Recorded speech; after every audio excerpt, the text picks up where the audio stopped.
The most famous fact about ancient mysteries is that you have heard 1,000 times that we just don't understand how primitive people built certain things, that they lacked our technology, that their achievements seem impossible. But any archaeologist who has actually studied these artifacts will tell you that this comfortable narrative is an illusion. It hides more than it reveals. It merges tourist fascination with evidence so disturbing that mainstream archaeology quietly refuses to address it.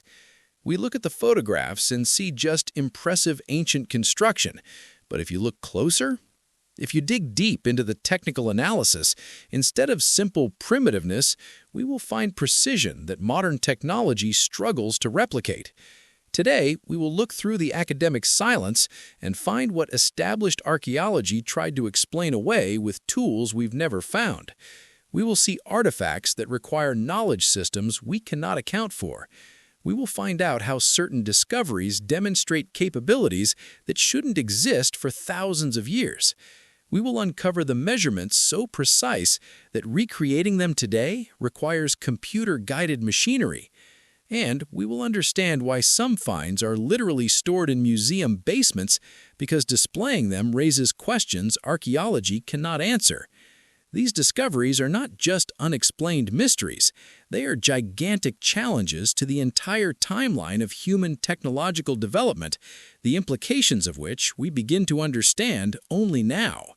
In 1901, when divers recovering artifacts from a Roman shipwreck off the Greek island of Antikythera found a corroded lump of bronze, they faced something that would put historians in a stupor. They had to explain a device that appeared to be a complex gear mechanism from around 100 BCE. They brought it to museums, examined it superficially, and stored it away, thinking it was perhaps an astrolabe or simple astronomical tool. This device was more than 2,000 years old. But when researchers finally X-rayed it in the 1970s and 2000s using CT scanning, the complexity that emerged made no sense for ancient technology. They mapped every gear, every inscription, every mechanical relationship. The results contradicted everything. The device wasn't simple. It was an analog computer with at least 30 bronze gear wheels calculating astronomical positions. The researchers were shocked. They expected crude mechanics, perhaps some basic gearing, but the evidence behaved differently. The more precisely they analyzed it, the more sophisticated it appeared. It seemed that Antikythera mechanism wasn't just clever. It was demonstrating mechanical engineering that wouldn't appear again until medieval European clockwork, over 1,000 years later. As if ancient Greeks possessed computational technology. As if they could predict eclipses, track planetary movements, and calculate the Olympic Games cycle using bronze machinery. Of course, when the full complexity was published, alternative historians immediately seized the narrative. People were convinced that aliens gave the technology to Greeks, or that Atlantis possessed advanced science, or that time travelers left the device behind. They said no ancient civilization could create such precision gearing without modern manufacturing. The origin of this device was mixed with theories involving everyone from extraterrestrials to lost advanced civilizations, or those who came from the future. How could Bronze Age Greeks create a 30-gear astronomical computer? It's just a contradiction to our understanding of ancient capabilities. But the answer was found not by ancient alien theorists, but by mechanical engineers, and it was not in impossible origins, but in lost knowledge traditions. Researchers from multiple universities took the X-ray data and analyzed it through modern engineering principles. The result forced them to confront an uncomfortable truth. The ancient Greeks had sophisticated mechanical knowledge we've lost. Not primitive attempts at gearing, but a fully developed tradition of complex mechanism design. From the point of view of mechanical engineering, this requires generations of iterative development. Gears don't just appear at this level of sophistication. You need decades of craftsmen improving designs, solving problems, teaching apprentices. The Antikythera mechanism represents the pinnacle of a technological tradition we have no other evidence for. This device had properties that stunned modern engineers. The gear teeth were precisely cut using techniques we can't identify. The differential gearing, where gears rotate at different speeds to combine calculations, wasn't reinvented until the 16th century. The mechanism could predict solar and lunar eclipses, track the 19-year metonic cycle, display the positions of the 5 known planets, and calculate the dates of the Olympic Games, all in a device the size of a shoebox, powered by hand crank. So the Antikythera mechanism is essentially proof that ancient mechanical computing existed at a level textbooks claim was impossible. But if the mechanism was the only survivor of its tradition, then we face a disturbing question. How much ancient technology has simply vanished? And what they achieved with bronze gears suggests knowledge systems we've never documented. The device sits in the National Archaeological Museum in Athens. Tourists walk past it. Few understand they're looking at technology from 100 BCE that's more sophisticated than anything else created for over a millennium afterward. The silence around its implications is deafening. In 1936, when German archaeologist Wilhelm Koenig examined clay jars discovered near Baghdad, he encountered something that contradicted everything about ancient technology. These vessels, from around 250 BCE, contained a copper cylinder surrounding an iron rod, sealed with asphalt. The configuration was unmistakable to anyone with electrical knowledge. These weren't storage jars, they were galvanic cells, batteries. When researchers tested replicas filled with acidic liquids like vinegar or lemon juice, they produced 1.1 to 2 volts of electricity. Archaeologists faced an impossible question. Why would ancient Parthians or Babylonians need batteries 2,000 years before Alessandro Volta invented them in 1800? The orthodox explanation settled on electroplating, using electricity to coat objects with thin layers of gold or silver. Analysis of ancient artifacts shows some demonstrate plating techniques. But electroplating requires not just batteries, but understanding of electrical current flow, cathode-anode relationships, and electrolytic solutions. The theoretical knowledge implied is staggering. Mainstream archaeology largely ignores the Baghdad battery because acknowledging it means admitting ancient electrical knowledge. The devices exist, replicas work, but the implications that Mesopotamians understood principles of electrochemistry challenges the narrative of technological progression. So the artifacts sit in museums labeled as uncertain purpose or possible religious objects, the comfortable explanation that avoids uncomfortable questions. Yet there they are, clay jars producing electricity, 2,000 years old.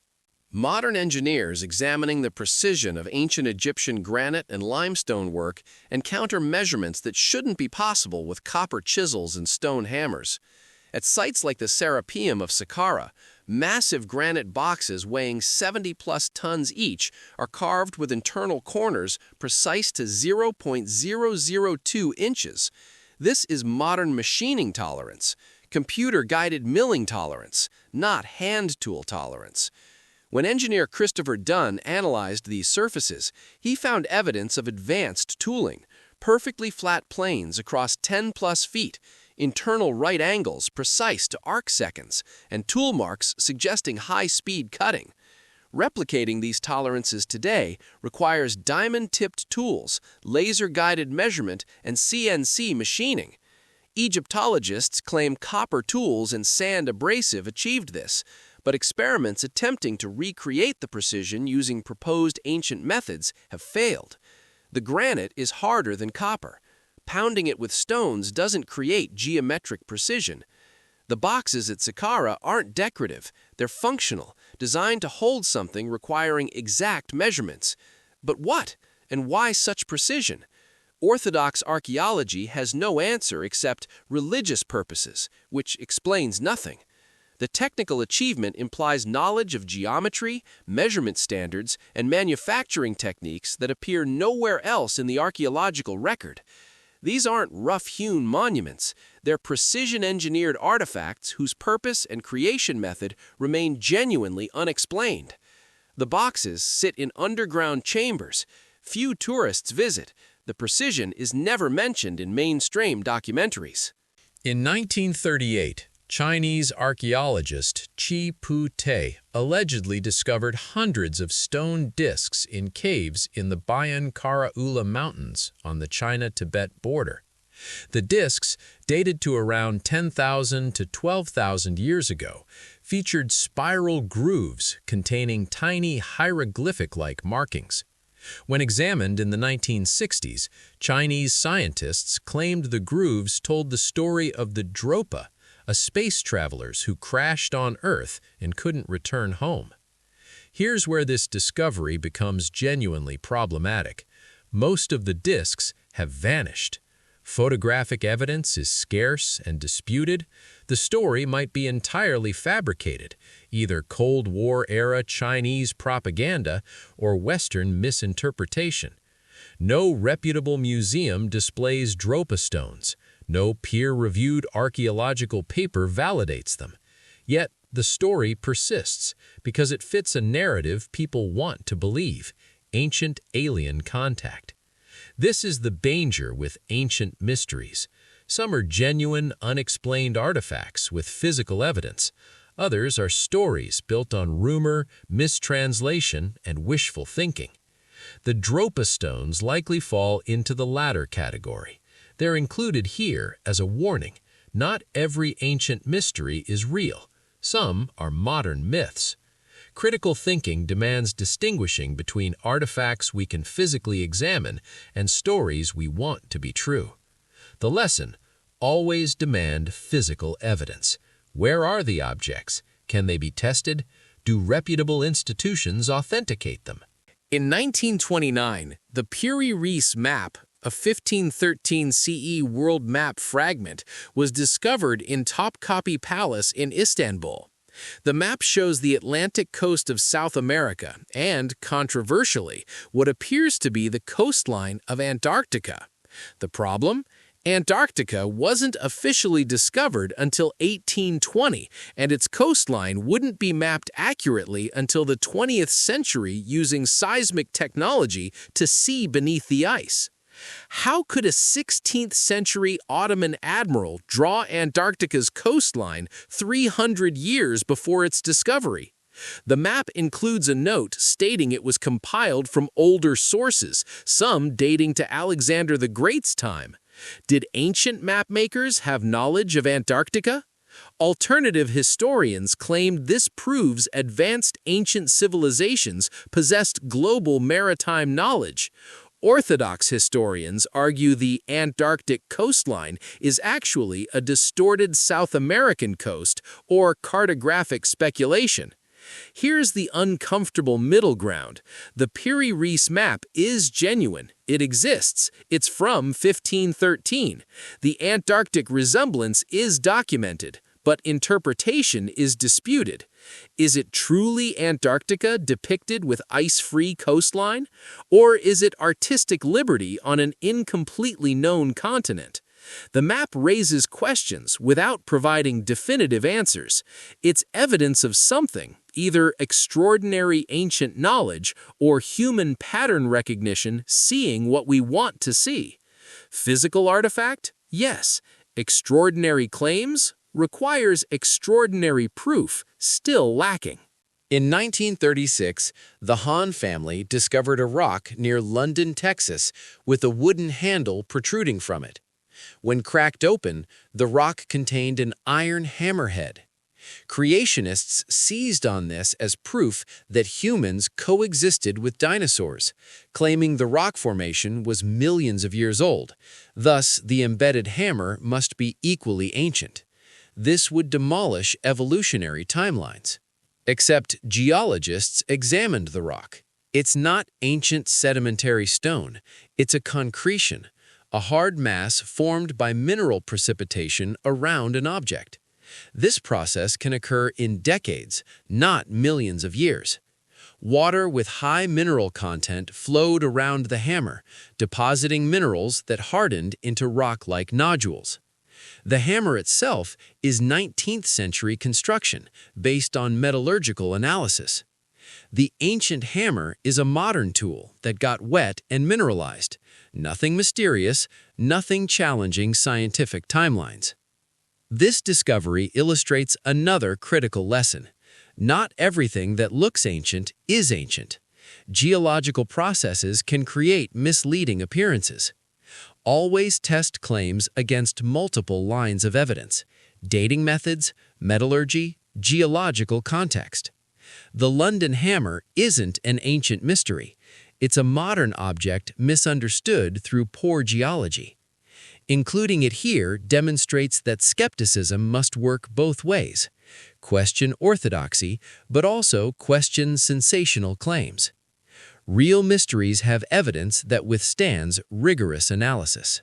In the Hathor Temple at Dendera, Egypt, stone reliefs show what appear to be large bulb-shaped objects with internal wavy lines, connected to box-like bases by braided cables. To modernize, they resemble giant light bulbs.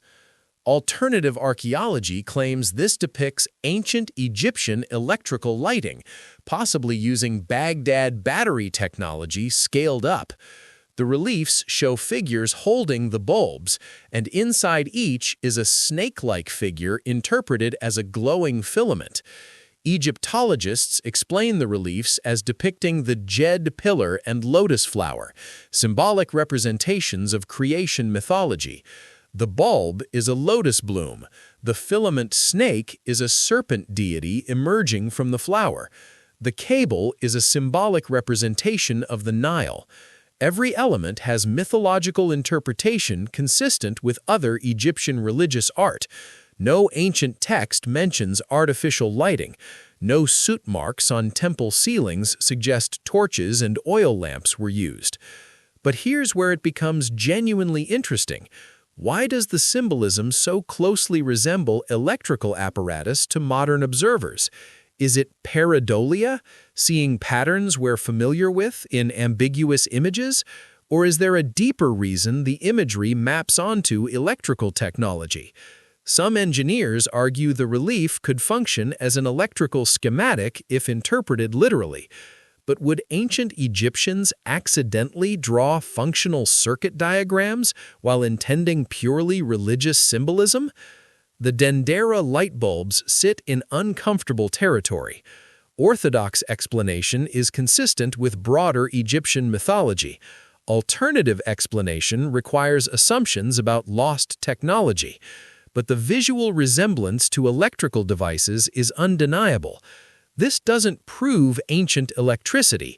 It proves that sometimes ancient symbolism produces shapes that resonate with modern technology in ways that might be coincidental, or might suggest universal patterns in how humans represent energy and power.